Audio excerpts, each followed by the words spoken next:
Olá amigos, vamos gravar a lição de quarta-feira, dia 16/9, da lição número 12, mensagem que vale a pena ser compartilhada. Hoje vamos falar sobre a compreensão mais plena da verdade, focalizando o livro do Apocalipse, já que o livro do Apocalipse tem as maiores e mais importantes mensagens para o tempo do fim. O que vale a pena ser compartilhado? Durante esses estudos estamos vendo que existem mensagens maravilhosas que devem ser compartilhadas. Quando nós lemos o livro do Apocalipse com suas mensagens simbólicas, o que nós vemos nessas mensagens? O que é importante ressaltar nessas mensagens? Algumas mensagens são difíceis de serem interpretadas, outras são bem fáceis de serem assim compreendidas. E em nossa vida também é assim. Tem mensagens que nós consideramos fáceis e outras são difíceis de serem interpretadas. Um pastor foi visitar um membro de uma igreja e entrou no jardim da casa e bateu na porta. Uma vez, duas vezes, três vezes, ninguém atendeu. Ele pegou então um cartãozinho seu e deixou então escrito um texto bíblico, Apocalipse 3, verso 20. E foi embora. Quando foi no sábado, o irmão visitado pegou um cartãozinho seu e colocou em cima da Bíblia do pastor um texto bíblico, Gênesis 3, verso 10. Aí então, os dois agora codificaram as suas mensagens. O pastor, em Apocalipse 3, verso 20, ele quis dizer isso para o membro da igreja: eis que estou à porta e bato. Se alguém ouvir a minha voz e abrir a porta, entrarei em sua casa e cearei com ele e ele comigo. O irmão respondeu com Gênesis 3, verso 10, que diz: ouvi a tua voz no jardim, e porque estava nu, tive medo e me escondi. Pode ser até uma situação engraçada, essas duas mensagens codificadas, mas ilustram o que hoje o Apocalipse pode representar para algumas pessoas. Há pessoas que não entendem o Apocalipse.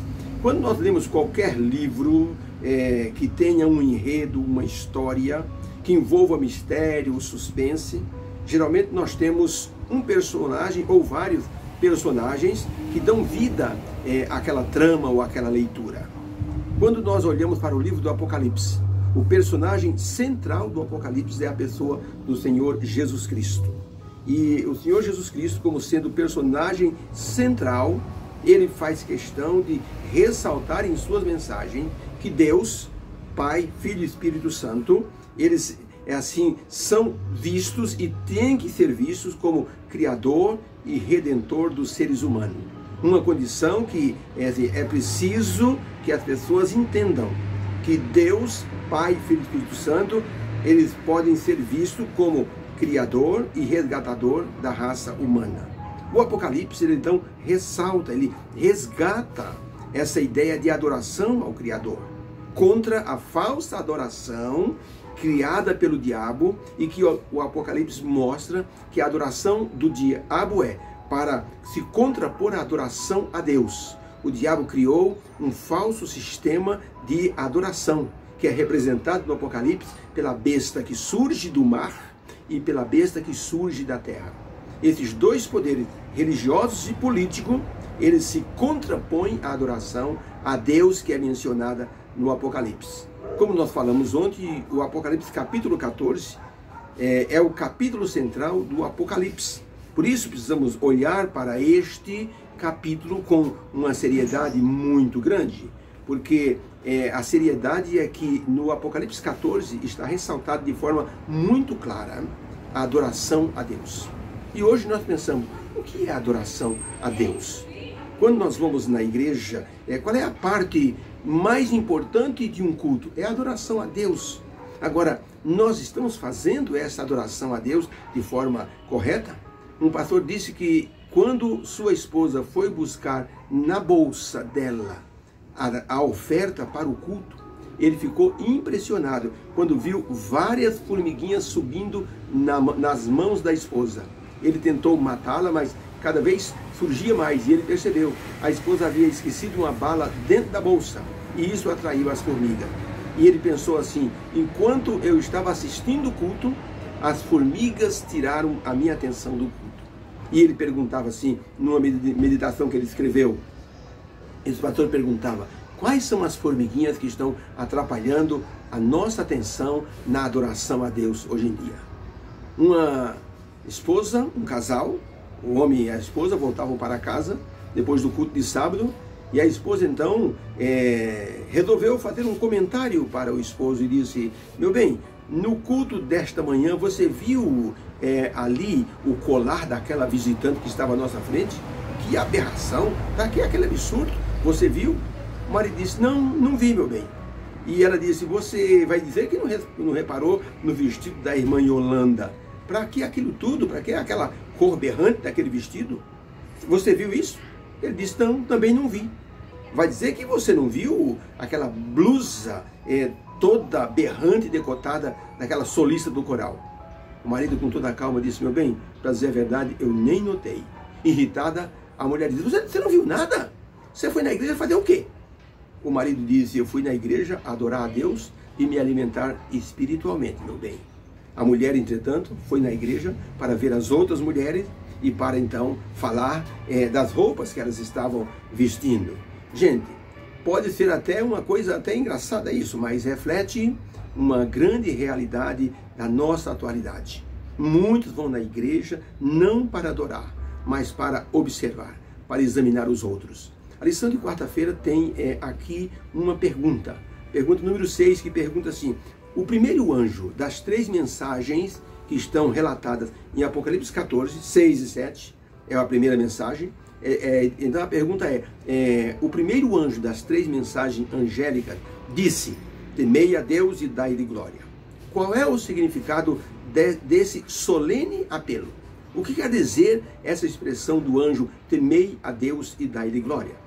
Então, nós, para respondermos essa pergunta, temos que ler Eclesiastes 12, 13 e 14, onde Salomão diz assim: este é o fim do discurso, tudo já foi ouvido. Teme a Deus e guarda os seus mandamentos, porque este é o dever de todo homem.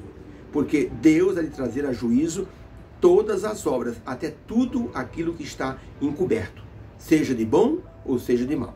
Isso foi Salomão que escreveu. Agora, Paulo escrevendo, 1 Coríntios 6, 19 e 20, ele diz assim: ou não sabeis que o vosso corpo é o santuário do Espírito Santo que habita em vós, o qual possuís da parte de Deus, e que não sois de vós mesmo?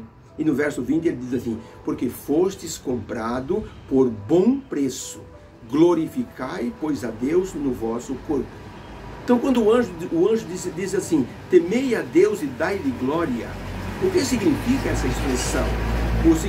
A resposta é: o significado de temer a Deus é prestar-lhe reverência e obediência através da guarda dos mandamentos, que é a lei moral, e nessa prática de obediência, glorificar a Deus através dos nossos atos. Por isso que Salomão diz: o resumo de tudo é: adora a Deus e guarda os seus mandamentos. E Paulo diz assim: você precisa fazer uma coisa, glorificar a Deus no seu corpo, na sua atitude, nos seus pensamentos. Então isso é temer a Deus. Temer a Deus não é ter medo de Deus, simboliza você ter reverência para com Deus, é fazer uma adoração reverente, significa obedecer os mandamentos que ele deixou. Veja que interessante, o profeta Samuel disse ao rei Saul, numa ocasião, impulsou Saul e disse: Saul, tem um trabalho de Deus para você. Qual é, Samuel? Então o profeta Samuel disse ao rei Saul: você vai agora lutar contra os amalequitas, você vai destruir tudo que estiver na sua frente, mata tudo, extermina tudo. Por quê? Perguntou Saul. Porque quando o povo saiu do Egito e passou pela terra dos amalequitas, eles não deixaram o povo passar. Teve que fazer uma volta gigantesca. E isso fez o povo sofrer. O povo com ovelha, com cabrito, com gado. Então Deus disse: vai riscar o nome de Amaleque da face da terra. Então o que aconteceu? Eles não deixaram o povo passar. Pelo contrário, perseguiram o povo. Agora você vai lá agora, por ordem de Deus, e você vai fazer o seguinte: você vai exterminar tudo. Não deixa nada vivo. Saul então pegou 200.000 homens e mais 10.000 de Judá. E eles então foram contra Amaleque, destruíram tudo. Porém, aconteceu uma coisa: eles pouparam as ovelhas, o melhor do gado, e pouparam o rei dos amalequitas, chamado Agag. Deus disse a Samuel: vai conversar com Saul, porque ele me desobedeceu. Quando Samuel chegou para conversar com Saul, disse: Saul, você cumpriu a ordem de Deus? Saul disse: fiz do jeito que você me pediu. E então o profeta Samuel disse: Saul, que barulho de ovelha balindo é isso que eu estou ouvindo? Ah, disse o rei Saul: sabe o que é, Samuel? É que o povo achou bonita essas ovelhas gordas, maravilhosas. Resolvemos guardar para fazer uma oferta a Deus, um sacrifício gigantesco, agradecendo a Deus pela vitória. E então Samuel perguntou: quem é aquele homem que está ali? Ah, é o rei dos amalequitas. Eu resolvi poupá-lo por uma questão da gente então mostrar quem é que manda agora. Samuel disse: olha, Saul, vou te dizer uma coisa. O que você fez é uma coisa muito errada. Deus não gostou. E Deus mandou uma mensagem para você. Saul disse: então fala, Samuel. Deus mandou a seguinte mensagem para você: obedecer é melhor do que sacrificar. Deus não quer o sacrifício dessas ovelhas. Deus queria que você obedecesse. Por isso, Saul, Deus vai tirar o reino de você. Saul ficou apavorado. Na hora que Samuel foi indo embora, ele pegou no manto do profeta Samuel, segurou e acabou rasgando. Isso o profeta Samuel disse: Saul, por causa disso, Deus rasgou o reino de você.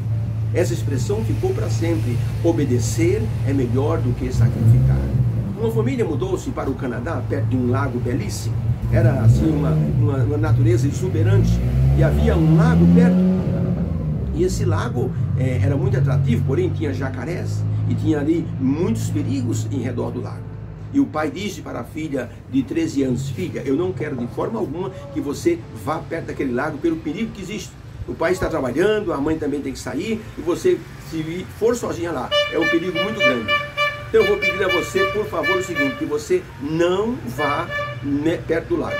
A menina prometeu obedecer, mas no momento em que ela percebeu que havia oportunidade, ela correu até o lago e ficou na beira do lago apreciando ali a paisagem. O pai chegou do trabalho, procurou a menina e a viu lá perto do lago. Então a menina percebeu que o pai havia chegado em casa, correu depressa, havia morangos muito bonitos na beira do lago. Ele resolveu, a menina pegou alguns morangos, colheu alguns morangos e resolveu então presentear o pai com aqueles morangos. Quando a menina chegou perto do pai, com aquela caixinha, com aquele pacote de morangos, o pai pegou o morango e jogou fora. Disse: filha, eu queria que você entendesse uma coisa: o papai não quer presentes, o pai quer obediência, é melhor do que presentes. Então, na questão da adoração a Deus, que o Apocalipse está nos dizendo, então nós nos conclamando a uma adoração, temos que pensar no que representa essa adoração. Temei a Deus e dai-lhe glória. Significa obedecer os seus mandamentos e significa ter atitudes que correspondam com essa obediência. Pergunta número 7 da lição de quarta-feira: para adorar de forma sincera a Deus, o que devemos ter? O que o sábado tem a ver com esse tipo de adoração? Aí nós temos os textos bíblicos, Apocalipse 14, verso 7, e dizendo com grande voz, o anjo voou pelo céu, dizendo com grande voz: temei a Deus e dai-lhe glória, porque vinda é a hora do seu juízo, e adorai aquele que fez o céu, a terra, o mar e a fonte das águas. Apocalipse 14, verso 11, digno é o Senhor nosso Deus de receber a glória, a honra e o poder, porque tu criaste todas as coisas, por tua vontade existiram e foram criadas. Gênesis 2, verso 2 e 3, ora, havendo Deus completado no 7º dia a obra que tinha feito, descansou nesse dia de toda a obra que fizera. Abençoou Deus o dia de sábado, o 7º dia, e o santificou, porque nele descansou de toda a obra que criara e fizera. Agora, Êxodo capítulo 20, verso 8, diz assim: lembra-te do dia do sábado para o santificar. 6 dias trabalharás e farás toda a tua obra, mas o 7º dia é o sábado do Senhor teu Deus. Nesse dia não farás trabalho algum, porque em 6 dias fez o Senhor Deus o céu, a terra, o mar e tudo que neles há, e ao 7º dia descansou. Por isso o Senhor abençoou o dia de sábado e o santificou. Então a pergunta é: o que existe na expressão temei a Deus e dai-lhe glória? Adorai aquele que fez todas as coisas. O que nós precisamos enxergar nessa expressão do anjo?